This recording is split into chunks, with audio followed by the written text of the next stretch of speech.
Hello, everyone. Welcome back to Scrumheads podcast. This is talking all things NRL. Today, I'm CJ, and I'm joined by BIGMUTTS and a very special guest by the name of Mr. Denan Kemp. He has previously played for the Brisbane Broncos and the New Zealand Warriors, and he does have a successful bar in Broadbeach called Bloke in a Bar. First of all, like I said, just want to say thanks very much, Denan, for your time, mate. It's greatly appreciated. Coming on and having a chat with us, Nuffies. 2 days away, the 2019 NRL season is upon us. Mate, what do you reckon about this Jack de Belin incident with his court case being now pushed back to April and basically not being allowed? He's been adjourned till April, so he's not allowed to play till then. Do you think that this is a good thing for rugby league? It's tough, man, because the issue that they're it's not like he got in a fight and there's a video of it. This is an act that everyone does, and you are only one story away yourself from being in his position. Now, I'm definitely not saying that the woman is lying, because I don't know. At the end of the day, people that are like, he shouldn't have put himself in that position and he has a missus and everything or whatever, that's really irrelevant. We're talking about what is legal and what isn't legal. We've all slept with women before, and whether it be a man or a woman, what's stopping a man or a woman the next day or the same night saying that it wasn't consensual or it was consensual? There's nothing stopping them that. So you're basically, you got to trust this random person to fine line between criminal activity and not criminal activities. Not saying that she's lying. Maybe she's telling the truth. Maybe he did do what he did. Tenfold agreed. What is your number one top memory playing in the NRL?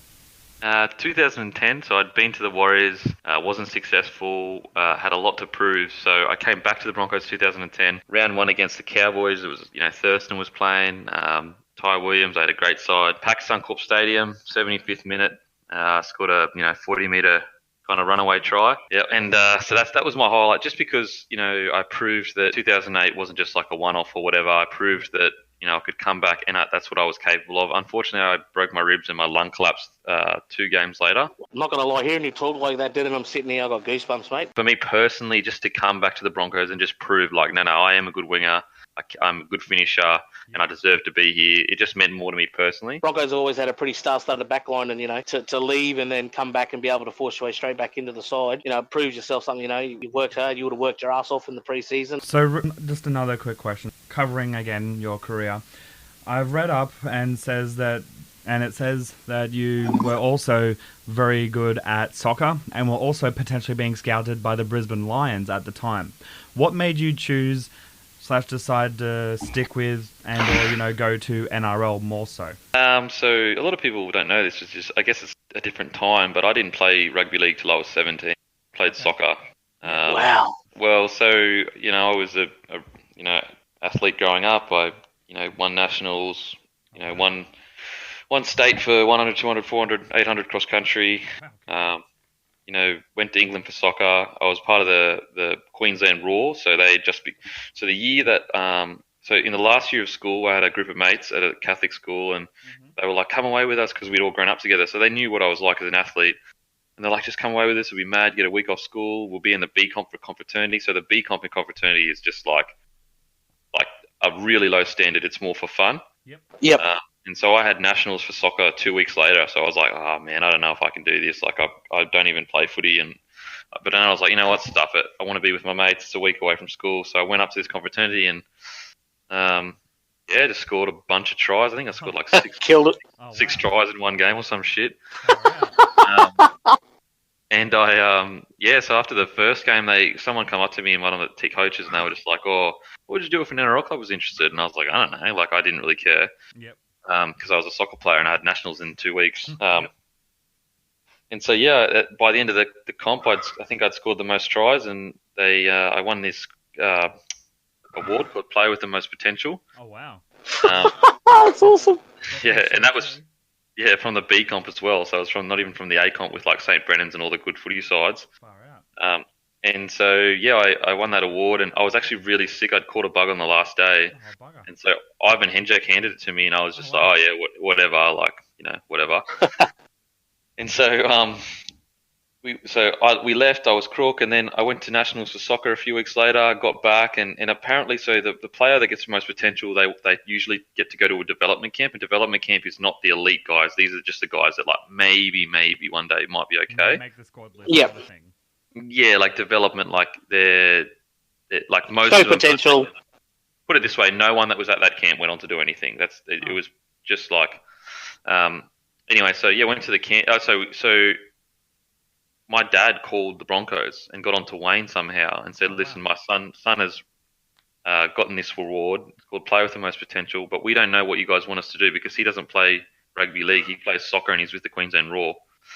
And they were like, "What? What are you talking about?" Because when I got the award, Ivan Henjak said to me, "Look, if you're with any other clubs, because at this time you weren't allowed to speak to any other clubs if you were with an NRL club, so he thought I was in an NRL system." Yeah. And because I was sick, I was just like, whatever, like, I was so sick, like, I just didn't think, like, I just was like, oh, yeah. Wow, that's so cool. I like stories like this. Anyway, so so my dad called him and said, he doesn't play rugby league. So they immediately said, we want him to come to our next elite camp as soon as possible. Oh, awesome. And I was like, and they said, this is the guys that, are the best of the best, 16, 17, 18-year-olds. Yeah. Your Kebra Park boys and all those, Mars and High and all them ones. So anyway, so that was coming up in a few weeks, and the AFL found out about a kid that had the ability to get picked up by the Broncos, but was also with the Queensland Raw. So I went to the Queensland Raw and I said, look, what do you guys reckon? And they were like, look, you probably play A-League in about 2 years. And I was 17 at the time, because I was in the reserve grade side at that point. So I was pretty much, I would have played A-League. And so then AFL, we had a meeting in Broadbeach with my mum and my dad and the AFL guys, and they said, look, we can guarantee you that we will fast track you to the draft. We'll do one-on-one training with you full-time for the next 6 months, and get you to the draft so that you can get picked up by a club, hopefully the Lions or whatever. So I had the decision to make, and it was just more a matter of, like, rugby league came so easy to me. It was the Brisbane Broncos. It was just like one of those things where I went to the camp and went really well, and they were like, look, we would love you to come play for our under-19s Broncos side, because it was under-19s at that time. And so, I just had to make the choice, and I said, look, I'm going to go with rugby league. It's the easiest. My grandpa, I had fond memories of, like, sitting at his knee watching Steve Renouf play, even though I didn't watch footy growing up at all. Like, literally didn't watch any rugby league growing up. Not until I started. Like, for example, for the first 2 years, I didn't even know what the numbers were. I just knew. I swear to God, like, my first training session, so they put me in the under-19 side, the under-19s Broncos side, and then and I was like, yep, sweet. It was a $4,000 contract, I think, or $8,000.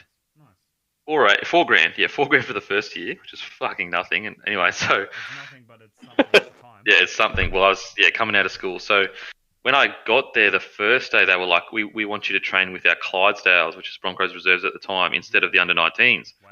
And I was like, oh shit, all right, sweet. And so we did our first training session, and I did 2 tackles and had to stop because I had no shoulders, like I'd never tackled before. And like, that's not even exaggerating. Like, I literally hadn't tackled before, so I didn't have any traps. I was a soccer player. But when it came to fitness, easy as. So I was like 71 kilos, 72 kilos, like fit as anything, fast as anything. And I remember on one of the first training sessions, the reserve grade coach, John Dixon, got all the young boys around in a circle, and he was going through, like, you're ready to play reserve grade, you're ready to play Clydesdales this year. Like, this season you'll play for reserve. The only person in the circle, he said to me, you're not going to be ready this year to play reserve grade. And out of that circle, I was the only one that played reserve grade that year. 7 games, 7 tries, and then got asked into the first grade squad after my first year. It took me about two and a bit years to go from not playing footy to NRL debut. Nice. Wow, that's awesome. For sure. And I'm just got one more question, then I'll hand it over to Big Mutts to ask you a few final questions. I'm just wondering, as you said, it was a 2-year process. What did it feel like stepping out onto Suncorp for your first time with the first grade Brisbane Broncos team? So to Suncorp specifically, or my debut? Suncorp, and then also if you would like to cover your debut, that would be awesome as well. Okay, so Suncorp specifically, when we ran out for kicking, the first time I ran out, I nearly tripped over because I was like, and Stevie Michaels was next to me, and he laughed, but I was so like hit by the scene. It was against the Titans, I'm pretty sure. So this is when Titans got versus Broncos was big. It was that game where Lockie hit the field goal. I think it hit both posts and went in. So I was fullback that game. I remember just running out and because like I hadn't grown up playing in that environment, whereas a lot of the younger boys, they'll play in that stadium when they're playing for school, just won't have a crowd in it. Whereas I'd played soccer, and so soccer wasn't big had no National League when I was growing up, pretty much. So yeah, I just remember running out going, what? Like, it was just like so immense, around you, and you're just like, you feel very small in the middle of the stadium. You feel like, wow, like all these people are here to see me, and like, a few years ago I was here seeing Carmichael Hunt run around. Like, this is crazy. Did you feel like a lot of pressure when you stepped out, when you felt that small on the field? None. Like, you feel pressure. You'll always feel pressure though, but just get in the zone. You just focus. This is what you do. This is your job. Yeah, it's just like another game of footy, really. Like, you're not really focused on the crowd once it all starts. So. Exactly. And if you could just quickly touch on your debut, just your first grade NRL debut, what was that like for you? Yeah, I mean, it was just like, so all week, like during the week, I was like super nervous, like just like feeling, oh my god, it's happening, it's finally happening. And then when we got into the changing room, it was this strange calm that came over me, and I've never been more confident in my entire life. I felt like Superman. I was untouchable, and I mean, obviously. It's bragging, but my NRL debut, I actually ran for the most meters in the modern era of NRL for debuts, 277 meters. I was just so confident, and Wayne had set the best game plan up. He had said, I want you to stand real deep because they chip, and when they chip, you're quick enough to get to the ball, and they did exactly what, we lost the game, but it wasn't due to obviously my positioning. We were intentionally positioning myself really deep so they would chip, so that I would get the ball, and that's how I scored my debut try. Was the fact that Wayne had told me, stay real deep, you've got enough speed to get to any chips, and they're going to chip eventually. When they do, just pin your ears back, and if you watch the try, you'll see I did. That's so good hearing like that kind of stuff, like his whole tactics of what to do, and then just why he's the master coach, like he knows, and then bang happens. That's so good to hear. Just obviously the camaraderie that comes with all the boys playing league. I see you're pretty close to Lexi, and it was quite great to see him get 3 tries in the trial against the Titans the other night, and all those kind of things like that. Is that one of the biggest things that you miss with not playing rugby league? Yeah, definitely. I miss the camaraderie, going into training every day, and